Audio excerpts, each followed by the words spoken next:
Hello guys, আসসালামু আলাইকুম। কি অবস্থা, কেমন আছেন? এই যে আমার এই কবুতরটার নাম কি আপনারা যদি জানেন একটু বললেন। এই যে এটার পায়ে পশম আছে, পাখনা আছে মানে। এই যে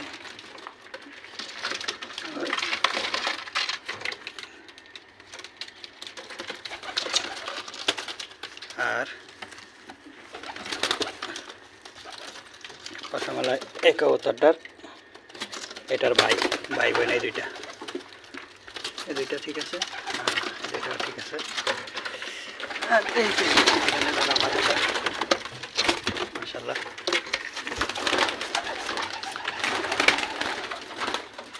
আর পুরাই অসুস্থ। আর ঠিক কিভাবে হবে আমি এখনো জানি না।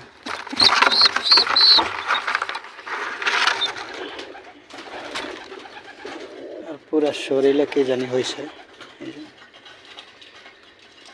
বাসে নাকি মরে জানি না, তাও জানি না। আর অবস্থা খুবই খারাপ।